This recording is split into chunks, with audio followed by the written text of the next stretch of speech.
యేసు వారు శిలువ మీద నుండి పలికింది ఎన్ని మాటలండి చెప్పాలి కదా? 7 మాటలు. అంతకంటే ముఖ్యంగా పరిశుద్ధాత్ముడు చెప్తున్నాడు, ఇక్కడ ఉన్న మనలో చాలా మంది భయం ఉంది. భయం నెక్స్ట్ మీకు ఏమవుతుందో అని భయం. దేవుడి గురించి కాదు, మన జీవితాల గురించి భయం.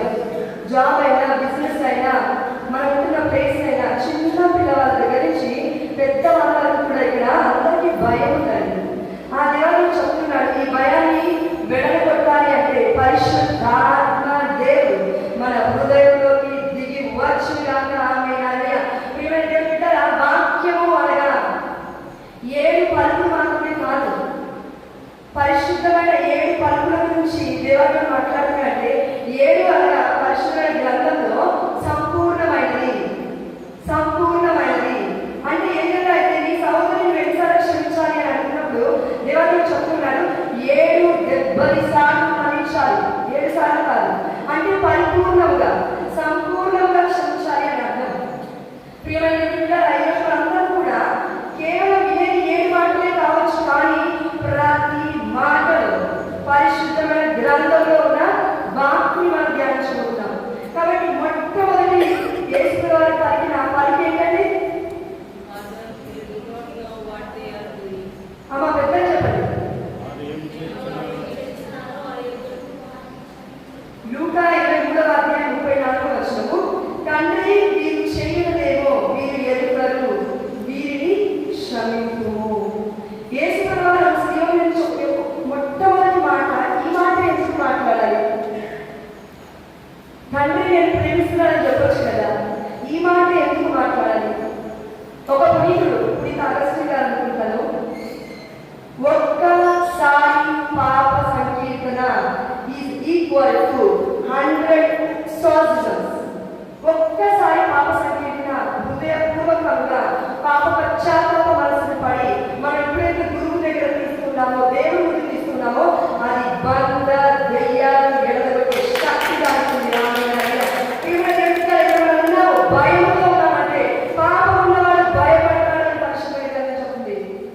పాపం ఉన్నవాడు పరిగెడతాడు, దేవుడు కాదు, దూరంగా పరిగెడతాడు. పాపం ఉన్నవాడు ప్రజల మధ్యలో రావడానికి ఇష్టపడు, దూరంగా నివసించడానికి ఇష్టపడతాడు, ఒంటరిగా బ్రతకడానికి ఇష్టపడతాడు. ఏమైనా అంటే ఎవరి దగ్గర ప్రాబ్లం అండి, ఎవరి దగ్గర సమస్య అండి, కాబట్టి నేను వెళ్ళనండి అని ఒక సాకుని మనం వెతుకుంటాము, కానీ సమస్య అది కాదు. పాపం ఉంది, ఎవరికో మనం క్షమించలేకపోతున్నాం. అందుకే యేసు అన్నారు మొట్టమొదటి మాట, ప్రభు తండ్రి వీరు చేయించలేమో వీరు ఎరుగరు కనుక వీరిని క్షమించము. మనమందరం కూడా ఇక్కడ ప్రతి బిడ్డని, మన పక్కన భర్తని లేదంటే పిల్లల్ని లేదంటే కుటుంబ సభ్యుని ఇరుగు పొరుగు వారిని క్షమిస్తున్నామా? మనం క్షమించామా లేదా ఎట్లా తెలుసుకోవచ్చు అంటే ఆ వ్యక్తి పేరు వినబడగానే మనకు ఒక భయం వస్తుందండి. ఎవరినైతే మనం మరణించలేకపోతున్నామో, ఎవరినైతే మనం క్షమించలేకపోతున్నామో ఆ వ్యక్తి ఎదురుగా వచ్చినప్పుడు మన మనసులో ఒక అలజడి, ఒక కలవరపాటు, ఎంత పెద్ద వ్యక్తైనా కూడా. ఈ భయానికి కారణము మనమే బానిసత్వంలో ఉన్నాం. పాపమే బానిసత్వాన్ని మనం వేయడానికి మనం సమయాన్ని ఇస్తున్నాం దానికి. కానీ ఈరోజు మనందరము 14 స్థలాన్ని ధ్యానించాం, యేసు వారి యొక్క శ్రమను ధ్యానించాం. యేసయ్య చనిపోయింది మనకి బానిసత్వంలో ఉండమని కాదు, పాపం బానిసత్వాన్ని ఇవ్వమని కాదు, భారంలో మనం రగిపోమని కాదు, బయటికి రమ్మని, స్వాతంత్రుడిగా జీవించమని, దేవుడి ప్రేమలో జీవించమని. కానీ మనం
అందులోనే ఉంది అనారోగ్యం, అందులోనే ఉంది క్షమాపణ తత్వంలోనే ఉంది అనారోగ్యం, క్షమాపణ తత్వంలోనే ఉంది అసూయ, కుళ్ళు, కుతంత్రం, ద్వేషం, స్వార్థం, ఇవన్నీ అని ఒక చిన్న క్షమాపణ లేని తత్వం వల్ల మొదలవుతుంది. అది ఎక్కడ వరకు అంటే BP, sugar, cancer, brain stroke, heart stroke. అందుకు మన యొక్క అవయవాలు ఉన్న లోపల ఎముకల మధ్యలోకి వెళ్ళి అది అతలాకుతలం చేసేస్తుంది. మనకి నిద్ర కూడా పోయినదు, పాపం లేని మనస్తత్వం, శాంతి ఉండదు. ప్రియమైన దేవుడు, అందుకే దేవుడు మీ అందరికీ స్వస్థత జరుగుతున్నారు అనగానే ఇదిగో మీరు నా వలె క్షమించండి. నేను స్త్రీల మీద పలుకుతున్నాను. చచ్చిపోతున్నాడు యేసయ్య. 5,548 గాయాలు ఉన్నాయి, లోపైన గాయాల్లో ఉన్నాడు, రక్తపు మడుగులలో ఉన్నాడు. బరబ్బాను దేవుడి ప్లేస్ లో ఆ దొంగవాన్ని బంది కొట్టి విడిచిపెట్టాలి. అతన్ని దేవుడు మరణించాడు.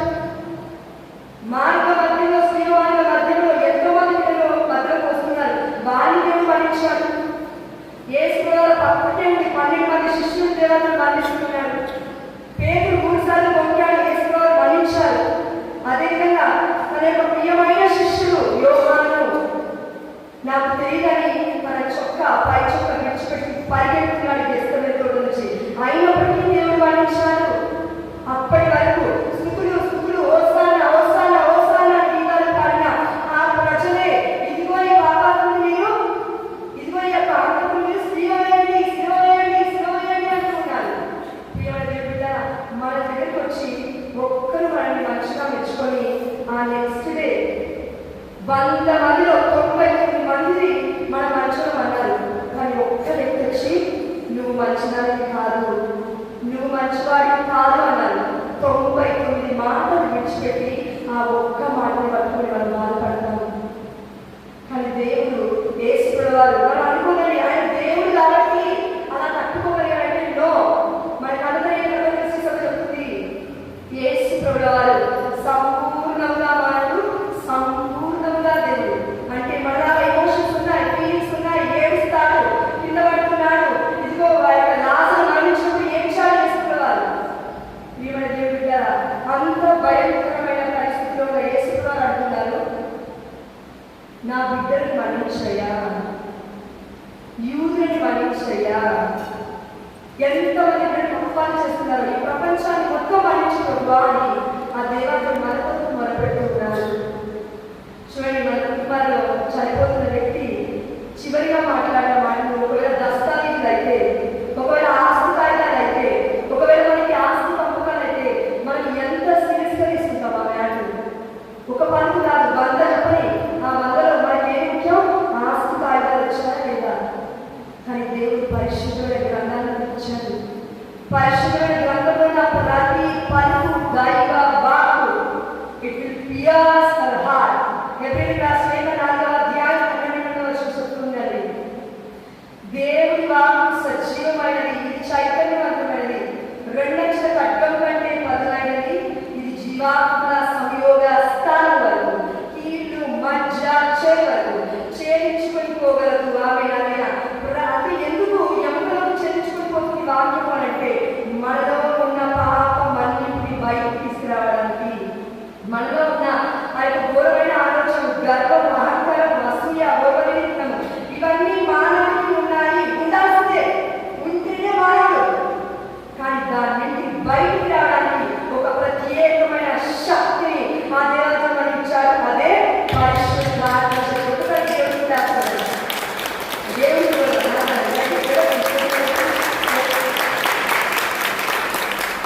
మనం చేస్తున్న ప్రతి పని దేవుని మహిమార్థం అయితే అది తప్పకుండా దేవుడు ఆశీర్వదిస్తాడు. కాబట్టి మొట్టమొదటి మాట దేవుడు దేని గురించి చెప్పట్లేదు, మనల్ని దేవుడు మనల్ని మన్నించినట్లే పరలోక ప్రార్థన చెప్తున్నాడు. నీ పొరుగువారి పాపమును నువ్వు మన్నించిన ఎడల, ఈ కండిషన్ ఉండదు, నీ పొరుగువారి పాపమును మన్నించిన ఎడల నేను నీ పాపం మన్నిస్తాను. లేదు, నువ్వు మన్నించిన ఎడల నేను మన్నించను. ఒకవేళ ఇదే రోజు నైట్ మనం చనిపోతే, ఓ అవివేకి ఈ నైట్ ప్రాణం తీస్తే నువ్వేం చేస్తావు?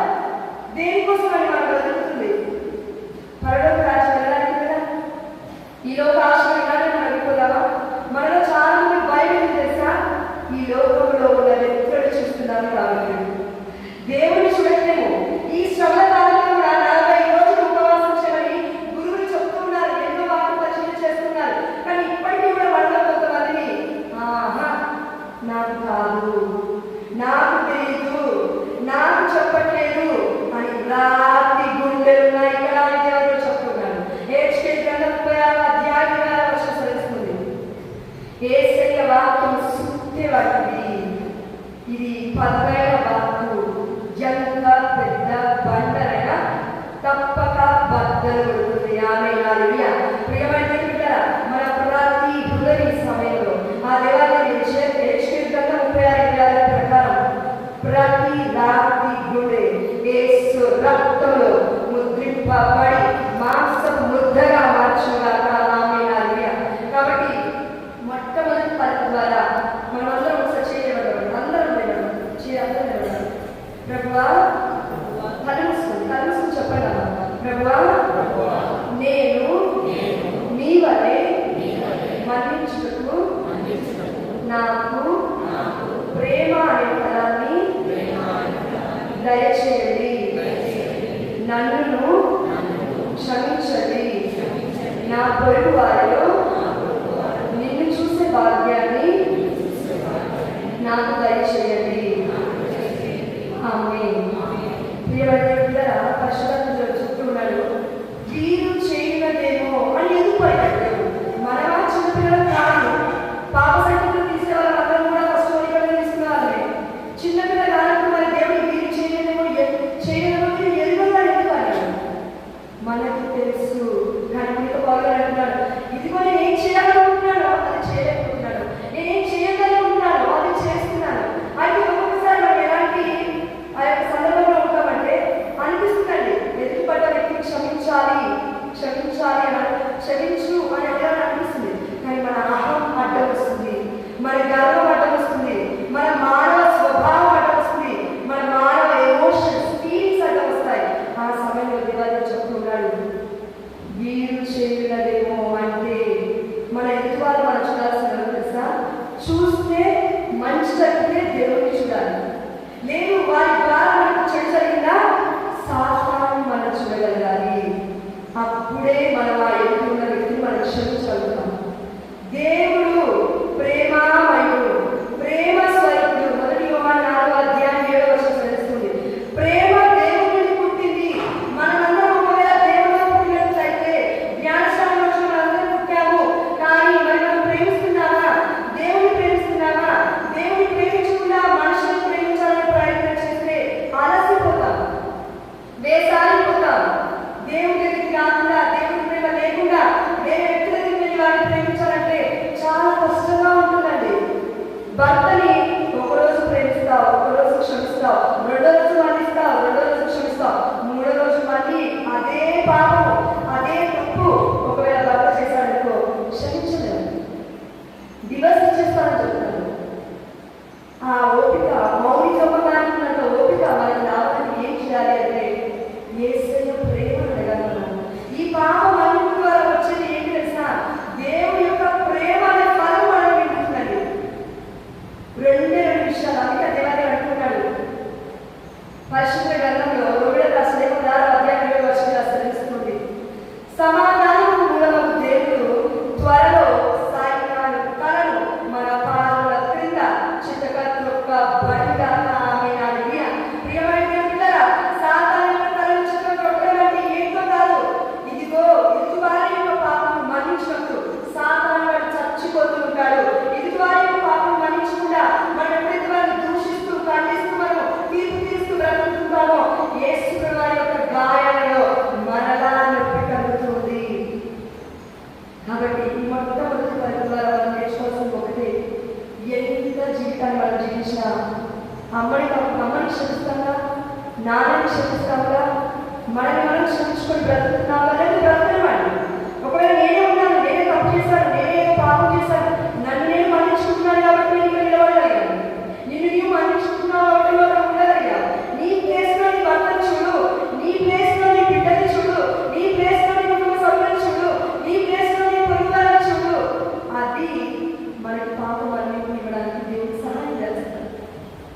ప్రియమైన దేవుడా, యేసు ప్రభువు చనిపోయి ఇప్పుడు నేను అక్కడే ఉంటాను, ఇలానే ఉన్నానని చెప్పట్లేదండి. నా వద్దకు రండి, భారం చేయాల్సి సరస్సున్న సమస్త జనులారా, భారం వద్దు, కాడి వద్దు, నా కాడి నిలిపిస్తున్నాను, నా బరువు నిలిపిస్తాడు. నా బరువు సిగ్గుమైనది, నా బరువు తేలికైనది. ఎందుకంటే ఇది ప్రేమ ద్వారా భరిస్తుంది. అందుకే మనము 1 కొరింథీ 10వ అధ్యాయం చూస్తున్నాము.